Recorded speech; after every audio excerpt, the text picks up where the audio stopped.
அன்பு தம்பி சூர்யா அவர்கள் இன்று ஒரு நூலாசிரியராக, அதுவும் இவ்வளவு ஒரு மிகப்பெரிய ஒரு விழா அரங்கிலே இன்றைய நிகழ்ச்சியினுடைய கதாநாயகனாக அமர்ந்திருக்கிறார் என்றால் அந்த அன்பு தம்பிக்கு முதலில் என்னுடைய வாழ்த்துக்கள்.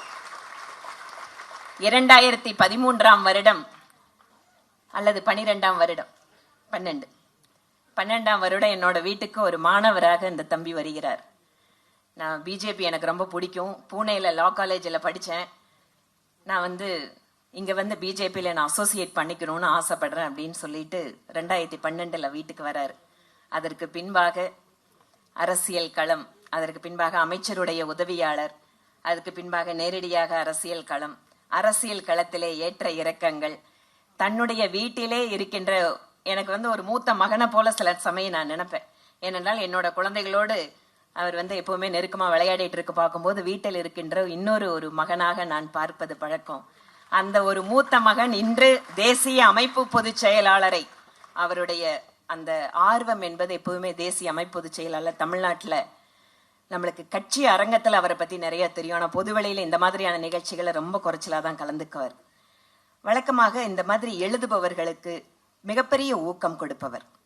அந்த எழுதுறவங்களுக்காக தனியா உற்சாகம் கொடுத்து அவங்களை ஊக்கப்படுத்தி இன்றைக்கு அந்த விழாவிற்கு அவரே சிறப்பு விருந்தினராக, ஏனென்றால் இந்த தேதிக்காக தம்பி சூர்யா வருடக்கணக்காக காத்து கொண்டிருந்தார். இன்று ஆர்கனைசேஷன் எலெக்ஷன் நடக்குது நாடு முழுக்க. அந்த நேரத்தில் இதற்காக தேதி கொடுத்து நம்முடைய தேசிய அமைப்பு பொதுச் செயலாளர் வந்திருக்கிறார் என்றால் கட்சியினுடைய நிர்வாகிகளுக்கு, ஊழியர்களுக்கு அவர் கொடுக்கின்ற உத்வேகத்திற்கு ஒரு மிகச்சிறந்த எடுத்துக்காட்டாக நான் பார்க்கிறேன். ஏனென்றால் எனக்கே தனிப்பட்ட முறையில கூட ஹிந்தி தெரியாமல் ஒரு தென்னிந்திய நிர்வாகியை கொண்டு போய் தேசிய தலைவராக உட்கார வச்சோன்னா சில நேரங்கள்ல கூட்டத்துல நான் பேச ஆரம்பிக்கும் போது உதவி சொல்லுவார், ஹிந்தியில பேசும்பார். மனசுக்குள்ள கொஞ்சம் கோமா வேற இருக்கும், என்ன ஹிந்தியில திடீர்னு இப்பதான் கத்துட்டு இருக்கிறோம் அப்படின்னு. ஆனா அதனால என்ன ஆச்சுன்னா சிறிது சிறிதாக எனக்கே உரையாற்றுவதற்கு ஒரு தன்னம்பிக்கை வந்துச்சு. அதற்கு பின்பாக நிறைய கூட்டங்கள்ல அவர் சொல்றாரோ இல்லையோ, மற்றவங்க சொன்னாங்க பரவாயில்லையே தமிழ்நாட்டில இருந்து ஒரு ஆள் ஹிந்தி பேச ஆரம்பிச்சுட்டாங்க, ரொம்ப எல்லாம் அதிகமா இல்லை கொஞ்சம். ஆனா அந்த அளவிற்கு ஒரு கட்சி எப்படி ஒவ்வொரு ஊழியர்களுக்கும் அவர்களுடைய திறமைகளை வளர்த்துவதற்கான வாய்ப்புகளை கொடுத்து அவர்களை உற்சாகப்படுத்த வேண்டும் என்பதற்கு இந்த விழாவும் ஒரு எடுத்துக்காட்டு. பிஜேபி கட்சி எப்படி சாதாரண காரியகர்த்தர்களுடைய திறமையை கூட அங்கீகாரம் செய்கிறது என்பதற்காக இதை சொல்கிறேன். கலகக்காரனின் கதை வீர சவர்கர் தன்னுடைய வீரத்திற்கும் தியாகத்திற்கும், அதிலும் குறிப்பாக தமிழகத்தில் அதற்கு பொருத்தமே இல்லாமல் பல்வேறு விமர்சனங்களை, தவறான விமர்சனங்களை தாங்கிக் கொண்டிருக்கக்கூடிய ஒரு நபராகவே இன்று வரை அவரை நாம் பார்க்கிறோம். அதை மாற்றுகின்ற விதத்திலே, ஏனென்றால் தமிழகம் அதிகமாக இந்த நாட்டினுடைய விடுதலை போராட்டத்தில் பங்கு பெற்ற ஒரு களம், அதிகமான தியாகிகளை இந்த நாட்டின் விடுதலை போராட்டத்திற்காக கொடுத்த மாநிலம் இந்த தமிழகம். ஆனால் திட்டமிட்ட ரீதியிலே, அரசியல் ரீதியாக தமிழகம் ஒரு தனி அடையாளத்தோடு இருக்கிறது. இது தேசத்தினுடைய மற்ற சிந்தனை போக்கிற்கு மாறுபட்டு நிற்கிறது என்கின்ற பல்வேறு விதமான விஷம பிரச்சாரங்களில் இந்த சாவர்கர் அவர்களுடைய கதையும் ஒன்று, அவருடைய வாழ்க்கை வரலாறும் ஒன்று. அதனால் சரியான பார்வையிலே வரலாற்றை உண்மையாக மக்களுக்கு சொல்ல வேண்டும் என்பதற்காக ஒரு சீரிய முயற்சியை அன்பு தம்பி சூர்யா அவர்கள் இன்று எடுத்திருக்கிறார். இந்த நூல் என்பது வீர சாவர்கர் அவருடைய வரலாற்றினை, உண்மையான வரலாற்றினை தமிழக மக்களுக்கு அறிமுகப்படுத்துகின்ற முயற்சி.